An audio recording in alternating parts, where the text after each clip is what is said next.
sabe o que é Corpus Christi? Em latim, significa Corpo de Cristo. Mas o que é isso? É uma festa que a Igreja Católica faz todos os anos para adorar e exaltar Jesus na Eucaristia. Mas nem sempre foi assim. Em 1264, o Papa Urbano IV criou essa data na Igreja. Ele disse assim: Na quinta-feira, depois do domingo da Santíssima Trindade, faremos uma procissão pela cidade e vamos celebrar uma missa em louvor e adoração ao Corpo de Cristo. Mas, peraí, ele teve essa ideia do nada. No ano de 1264, um padre chamado Pedro Praga não acreditava que Jesus estava de verdade em corpo e sangue quando a consagração era feita na missa. Ele tinha muitas dúvidas. Será que é verdade mesmo? Então, quando o padre levantou o cálice e a hóstia consagrada na missa, começou a cair gotas de sangue da Eucaristia. Uau! Isso é inacreditável! Todo mundo ficou comentando sobre esse milagre, até que chegou nos ouvidos do Papa Urbano. Então, ele fez um decreto e passou para toda a igreja. Agora teremos uma festa chamada Corpus Christi. É a festa do Corpo de Cristo. E desde então, temos essa festa. Com o tempo, se criou a tradição de fazer um tapete colorido e decorado com serragem, pó de café, trigo e outros elementos, para que a procissão com Jesus no ostensório passasse por cima. O tapete é sempre desenhado com vários símbolos da igreja, como o cálice, a pombinha, que é o Espírito Santo, a hóstia e muitas outras coisas. Jesus sempre nos espera para louvarmos e adorarmos seu corpo eucarístico, porque ele sabe que nós precisamos dele para termos mais fé e força a cada dia. Graças e louvores sejam dados a todo momento ao Santíssimo e Diviníssimo Sacramento.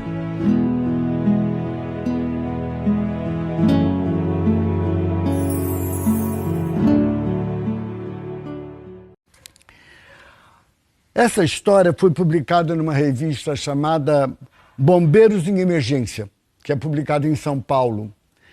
E está em muitos sites especializados, já foi lida em formaturas e está numa exposição itinerante dos bombeiros no Brasil pela internet.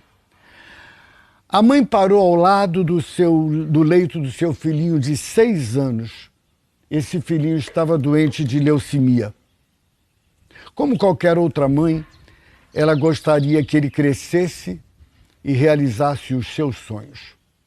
Agora, isso não seria mais possível, por causa de uma leucemia terminal. Junto dele, tomou-lhe a mão e perguntou: Filho, você alguma vez já pensou no que você gostaria de ser quando crescesse? E ele diz: Mamãe, eu sempre quis ser um bombeiro. E a mãe sorriu e disse: Vamos ver o que se pode fazer. Mais tarde, naquele mesmo dia, ela foi ao Corpo de Bombeiros da região local e contou ao chefe dos bombeiros a situação do seu filho e perguntou se o seu garoto poderia dar uma volta no carro de bombeiros em torno do quarteirão. O chefe dos bombeiros disse, guardem essa frase: nós podemos fazer mais que isso. Se você estiver com seu filho pronto às 7 horas da manhã, daqui a uma semana, nós o faremos um bombeiro honorário por todo um dia.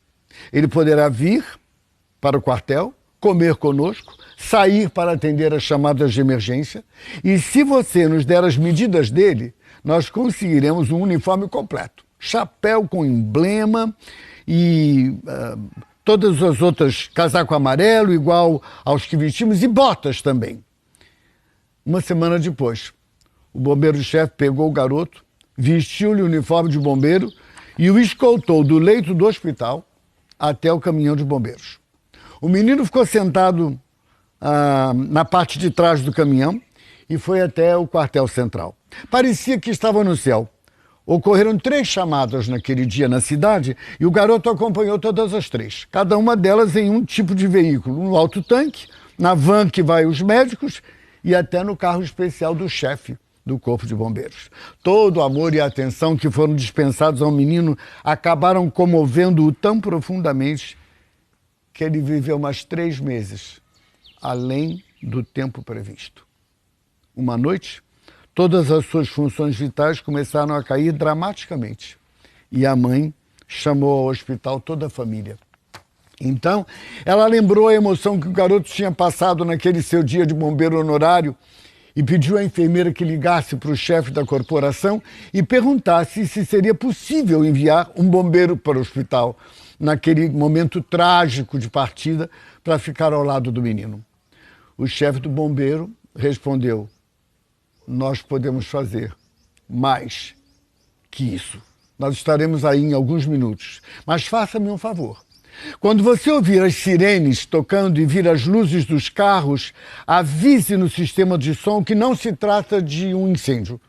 Apenas o Corpo de Bombeiros vindo visitar mais uma vez um dos seus mais distinguidos integrantes. Também poderia abrir a janela do quarto dele? Obrigado. Poucos minutos depois, as viaturas chegaram ao hospital. Estenderam a escada Magiros até o andar onde o garoto estava. E 16 bombeiros subiram. Com a permissão da mãe, eles o abraçaram, seguraram, disseram que o amavam e com a voz fraquinha, o menino olhou para o chefe e perguntou: chefe, eu sou mesmo um bombeiro? Ao que ele respondeu: sim, e você é um dos melhores. Com estas palavras, o menino sorriu e fechou os olhos para sempre. Qualquer que seja a nossa área de atividade profissional, devemos ter em mente a importância de que podemos fazer mais. No caso presente, que é uma história verídica, repassá-la a todos como filosofia e princípios que podem ser internalizados. E você? Como é que você se porta diante do pedido de seus pais, irmãos, filhos, parentes e amigos? Será que a sua disposição interna é: sim, eu posso fazer mais do que isso?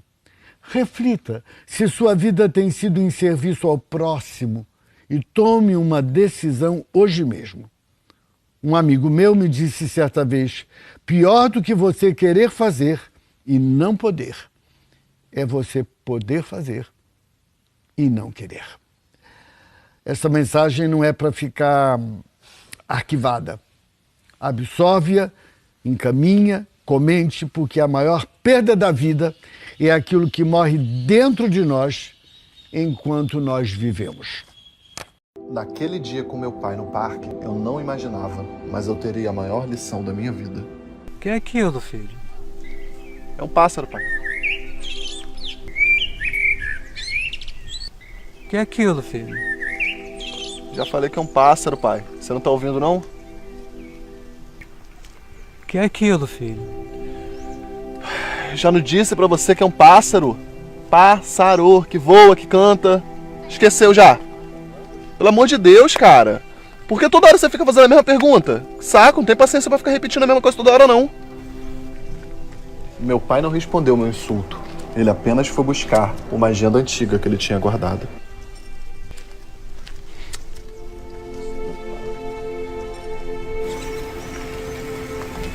O que é isso, pai?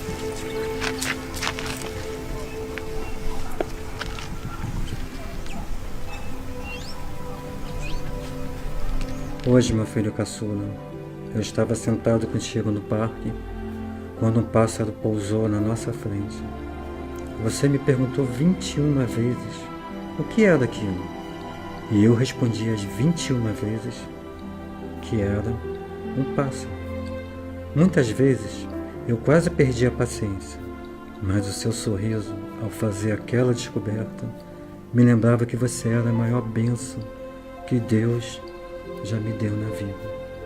Então eu te abracei e continuei respondendo sua pergunta todas as vezes que você repetia. Então, meu filho amado, eu resolvi escrever essa carta, porque sei que um dia as coisas serão ao contrário. Com o passar do tempo, esse teu velho aqui não será sempre o mesmo. E quando isso acontecer, tenha paciência e me compreenda. Quando eu derramar comida sobre minha camisa e esquecer como amarrar meus sapatos, tenha paciência comigo e se lembre das horas que passei te ensinando a fazer as mesmas coisas. Se quando conversar comigo eu repetir as mesmas histórias que você já sabe como termina, não me interrompa e me escute. Quando era pequeno, para que dormisse, tive que contar milhares de vezes a mesma história até que você fechasse os olhinhos. Pense quantas vezes, quando menino, eu te ajudei e estive pacientemente ao teu lado. Troquei suas roupas e te limpei para que ficasse limpinho e cheiroso. Quando você me vê inútil e ignorante na frente de novas tecnologias, lembre-se que fui eu quem te ensinou tantas coisas. Comer, se vestir e como enfrentar a vida, como tão bem você o faz. Isso foi resultado do meu esforço e perseverança. Se alguma vez já não quero comer, que você saiba insistir com carinho, assim como fiz tantas vezes contigo.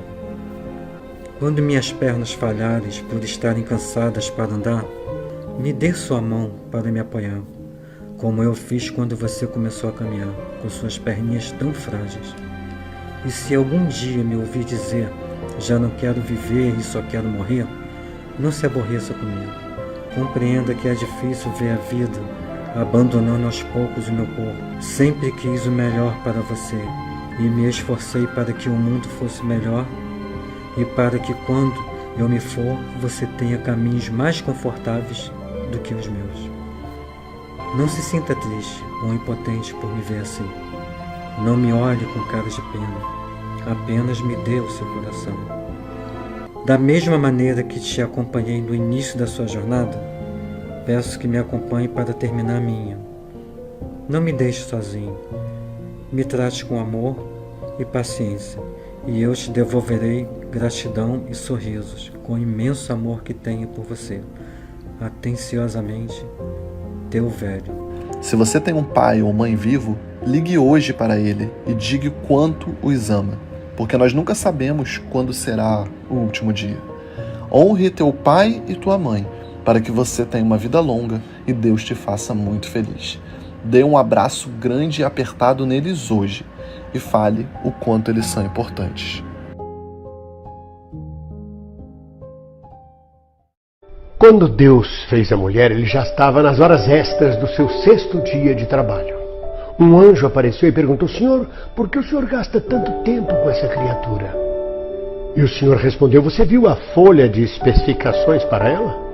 Ela deve ser completamente flexível, porém não será de plástico, e deve ter mais de 200 partes móveis, todas arredondadas e macias, e deve ser capaz de funcionar com uma dieta rígida. Ter um colo que possa acalentar 4 crianças ao mesmo tempo. Ter um beijo que seja capaz de curar desde um joelho raspado até um coração ferido.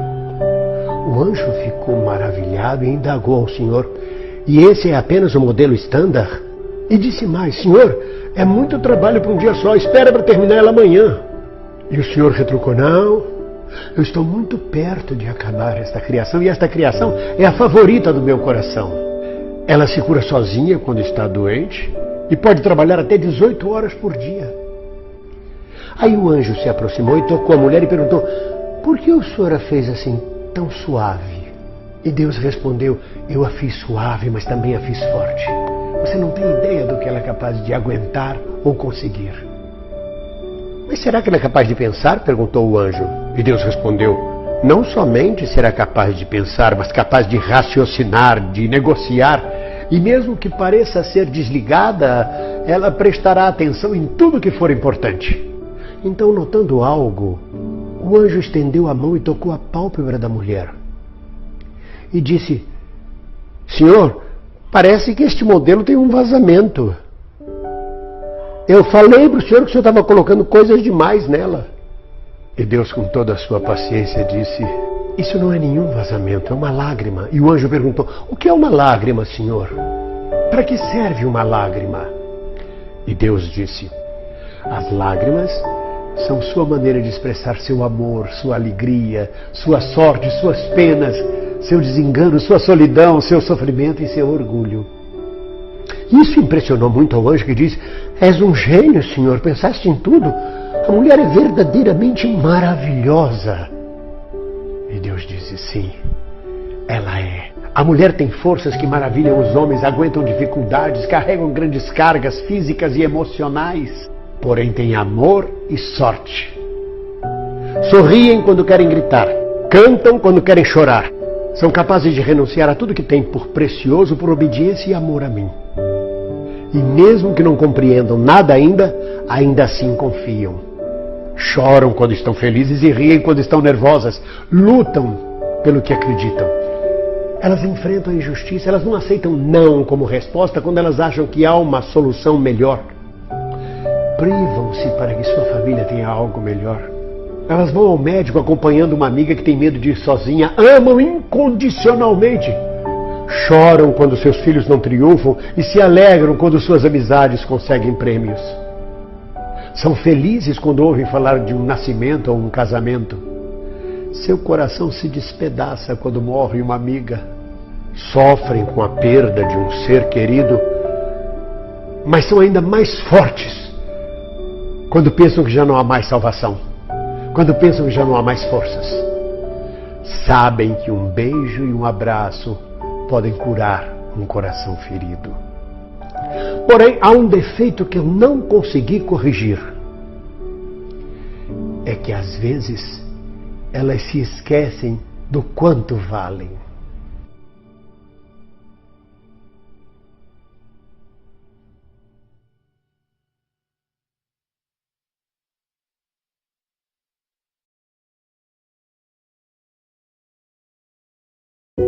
Por que você está chorando, mãe? Perguntou um garotinho à sua mãe. Porque sou mulher. Respondeu ela. Mas eu não entendo, mamãe, disse o menino. Sua mãe se inclinou em sua direção e o abraçando disse: Você jamais irá entender, meu amor. Mais tarde, o garotinho perguntou então ao seu pai: Por que às vezes eu vejo a mamãe assim chorando? Ah, filho, não liga. Todas as mulheres às vezes choram assim, sem razão nenhuma. O garoto cresceu, construiu sua família, mas aquela pergunta continuava ecoando dentro dele. Por que as mulheres choram sem razão? Então um dia, teve a oportunidade de perguntar a Deus: Senhor, por que as mulheres choram tão facilmente? E Deus lhe respondeu: Sabe, filho, quando eu fiz a mulher, eu tinha que criar algo especial. Precisava ser forte o suficiente para suportar as pressões do mundo e ao mesmo tempo ter a habilidade necessária para saber conduzir cada situação. Tinha que ter também uma enorme força interior para suportar as dores da vida e até mesmo a ingratidão de pessoas próximas. Lhe dei a resiliência para que pudesse seguir adiante mesmo quando o inimigo fizesse de tudo para roubar o seu ânimo. A criei também com um nível espiritual mais elevado para que ela continuasse amando os seus filhos sobre qualquer circunstância, mesmo que ele já tenha machucado muito. Dei a ela graça para que conseguisse sorrir, mesmo diante dos dissabores da vida. Dei a ela tolerância para que ela pudesse perdoar com rapidez. Dei a ela paciência para que pudesse compreender que tudo acontece no meu tempo. Dei a ela compaixão para que não se contaminasse pela frieza do mundo e tivesse sempre olhos voltados para os meus pequeninos. Dei a ela determinação para cerrar os punhos e fincar os pés no chão diante dos vendavais das injustiças, perdas e traições. Dei a ela sensibilidade para que olhasse tudo com os olhos do amor e desse sempre aos outros o benefício da dúvida. E as lágrimas, meu filho, ela pensa que eu as dei como uma válvula de escape. Mas não. Na verdade, as lágrimas de uma mulher são um código secreto que só eu entendo, pois é um canal direto comigo que eu criei. Quando ela chora, eu sei que é o momento de eu me aproximar e lhe abraçar bem forte. Eu então sopro um novo fôlego em seus pulmões. Sua fé se renova e ela se levanta para voltar a prosseguir. Aquele homem, então, satisfeito com a resposta, apenas disse: obrigado, Senhor, por ter criado a mulher. Agora eu compreendo o sentido das lágrimas da minha mãe, da minha esposa e da minha filha. A mulher é o ser mais forte deste mundo. É aquela que está mais próxima ao coração de Deus. Seus sentidos são mais apurados e refinados. Por isso percebe coisas que nós homens não percebemos. Captam no ar coisas que nós não captamos. Por isso, ouça e respeite a opinião da mulher que você tem ao seu lado. E da próxima vez que você vê-la chorar, não a julgue. Não diga que ela está fazendo drama ou que é sensível demais. Apenas respeite, pois aquele é o momento dela, com ela mesma e com Deus. Se você gostou dessa mensagem, por favor, a compartilhe.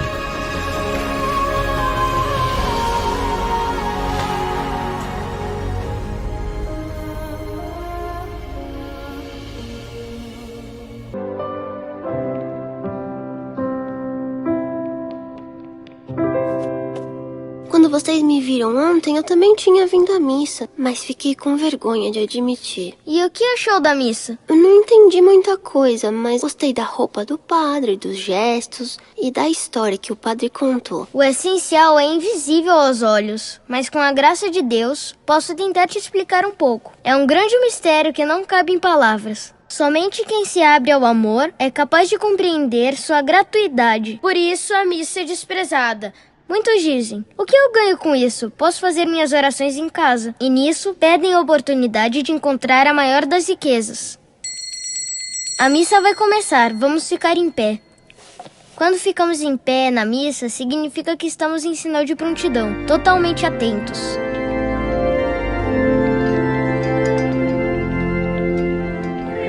A missa é o céu na terra, e o maior gesto de amor que o mundo já viu aconteceu no Calvário quando Cristo se deixou ser elevado na cruz.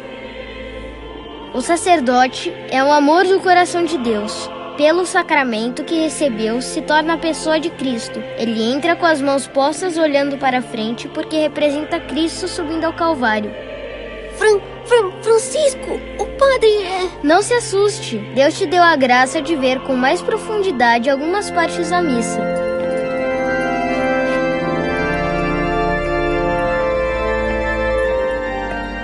Nossa, como se estivéssemos em um teatro? É muito mais que isso. Ao contrário do teatro, que ficamos apenas assistindo, aqui participamos.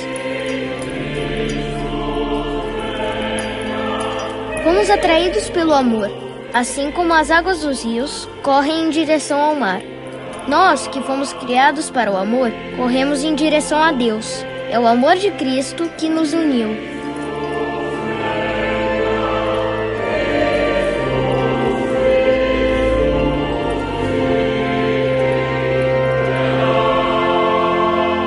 Confessemos os nossos pecados. Ser santo é ser humano por excelência. É ser mais que herói. É ser super-herói. Mas só conseguiremos se antes de tudo reconhecermos nossas fraquezas. Por isso, no início da missa, olhamos para dentro do nosso coração e reconhecemos que temos muito que melhorar. Porque sem a graça de Deus, ninguém é forte, ninguém é santo. Não precisamos ter medo do Pai do Céu. O pecado é como uma queda que machuca. E nosso Pai do Céu está sempre pronto para fazer o curativo. Basta que eu lhe apresente na confissão. Senhor, me perdoe. Eu não fui grato ao alimento que o Senhor me deu. Reclamei da comida, fui preguiçoso, não arrumei minha cama, quis ter mais do que ser. Oremos. Aqui, o padre faz a oração da coleta. É o resumo das leituras que serão meditadas na missa desse dia. E nós devemos colocar as intenções que trazemos em nosso coração. Senhor, eu peço pela conversão da minha mãe. Estamos dentro desse mistério de amor. Nesse primeiro momento, nos entregamos a Deus com Cristo. Depois morremos com Ele. E depois com Ele ressuscitamos. Após terem sido feitas as leituras e o padre ter feito a reflexão da palavra e apresentado todos os nossos pedidos, agora é o momento do ofertório. Entregamos nossos trabalhos que, como cristãos, fizemos para honrar e glorificar a nosso Senhor Jesus Cristo. Não é um momento apenas de ofertar dinheiro para a manutenção das coisas da igreja e ajuda aos pobres. Mas também nesse momento, ofertamos nossa vida, aquilo que somos. Assim como o fogo transforma tudo em fogo, o amor transforma tudo em amor. Não existe nada de pequeno que você faça em nome de Jesus. Comece fazendo o possível e logo estará fazendo o impossível. Sabe, aquele bom conselho que você deu, aquela esmola ao pobrezinho, aquele prato que você lavou e ofereceu como penitência por alguma boa intenção. Ou seja, no ofertório, unimos todos os nossos trabalhos, assim como o pão não é feito de um único grão de trigo e o vinho com uma única uva.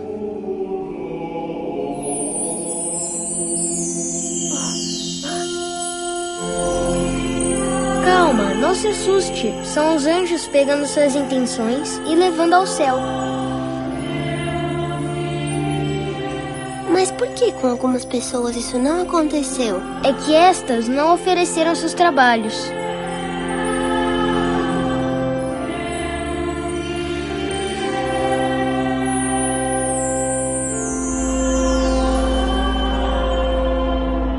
Esse é o momento maior da missa, onde Deus se faz presente com seu corpo, sangue, alma e divindade. Na cruz, ele escondia a sua divindade, mas aqui está escondido também a sua humanidade. Tomai todos e comei, isto é o meu corpo.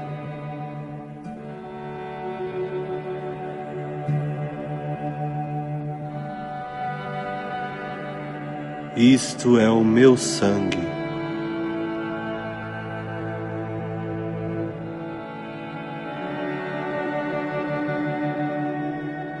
Os bispos e os sacerdotes, seus cooperadores, são os sucessores dos apóstolos. E em atenção à palavra de Cristo, há mais de 2000 anos, ininterruptamente, celebramos a missa dessa maneira. Vamos! Eu ainda não posso comungar. Eu não tenho primeira comunhão. Então faça isso espiritualmente, enquanto esse dia maravilhoso não chega.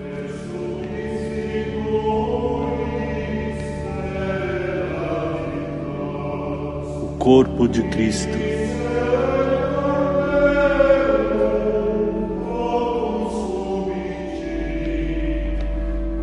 Francisco e João se colocam em profunda adoração, escondidos dentro do próprio coração em companhia de Jesus. Experiência incomparável e indescritível.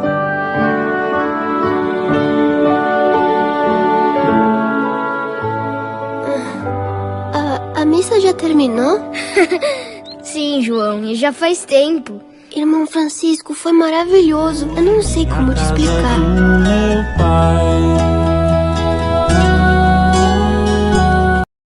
O que isso aqui está fazendo com a gente? O que isso aqui está sendo causa de até destruição de famílias? Vocês sabem qual é a arma mais poderosa inventada pelos seres humanos? Não. Não é a bomba atômica. A arma mais poderosa inventada pelo ser humano é esta aqui. Chama-se celular. Ele é muito mais poderoso. Ele é muito mais destrutivo. Por quê? Porque ele matou o telefone fixo. Ele matou a TV. Ele matou o computador. Ele matou o relógio. Ele matou a câmera fotográfica. Ele matou o rádio. Ele matou a lanterna. Ele matou o espelho. Ele matou o jornal. Matou as revistas. Matou os livros. Ele matou o videogame. Ele matou a carteira. Ele matou o calendário de mesa. Ele matou o cartão do banco. E o pior do que tudo é que ele matou também muitos casamentos. E junto, matou muitas famílias. E aos poucos, vai matar os nossos olhos, vai matar a nossa coluna cervical, vai matar a nossa saúde mental e vai acabar com a próxima geração. Se não vigiarmos, ele vai matar a nossa alma, tirando-nos o direito de vida eterna, tirando-nos o direito da glória nos céus. Ele ocupou o lugar do terreno cujo tesouro mais caro estava escondido. Ele tomou o lugar da pérola mais valiosa. Ele está tomando o lugar dos nossos pais, dos nossos filhos e do restante da nossa família, porque ficamos mais tempo com ele do que todos os outros membros da nossa casa. Ele está tomando o lugar de Deus. Quantas horas por dia você passa em oração? Quantas horas por dia você passa com ele na mão, olhando e mexendo? É fácil saber, ele mesmo te conta. Reclamamos de participar de uma missa dominical que dura aí 1 hora, 1 hora e pouco. Mas não reclamamos das horas que ficamos aqui. Reclamamos de ler um trecho da Sagrada Escritura, mas não reclamamos de tudo aquilo que chega por aqui, a gente lê e quer ler mais. Então, neste 4º dia da novena, em que nós somos convidados pela liturgia a pensar no que é que tem valor na nossa vida, do que é capaz de nos transformar, repensemos as nossas atitudes, repensemos as nossas escolhas, repensemos o nosso encontro com Deus, porque está sendo um encontro só da parte dele, da nossa, não está sendo um encontro tão forte assim. Deixemos-nos encontrar. Prestemos mais atenção nos tesouros que estão à nossa volta. Sejamos capazes de corajosamente abrir mão daquilo que vale pouco para investir naquilo que vale mais. Que São Domingos nos ajude e interceda para que a seu exemplo sejamos todos nós, não apenas leitores, mas vivenciadores da palavra de Deus. Numa universidade de Berlim, no início do século passado, um professor materialista, desafiando a plateia de alunos, olhou para um que ele já sabia mais frágil e disse assim: "Ei menino, Deus existe?" Ele, encabulado, os outros começaram a rir. Ele disse: "Existe sim, senhor." "E Deus criou tudo que existe?" "Sim, senhor." "Então Deus criou o mal." Todo mundo ficou imóvel, mudo. E aquele professor sentindo o gosto da vitória, da materialidade. O reitor estava à porta assistindo aquele encontro. Um outro jovem ergueu-se e disse: "Professor." "Pois não." O professor petulante, ele disse: "O frio existe?" "Ora, claro que existe." "É claro que existe." "Você não sente frio?" "Sinto, mas o frio é a ausência de calor.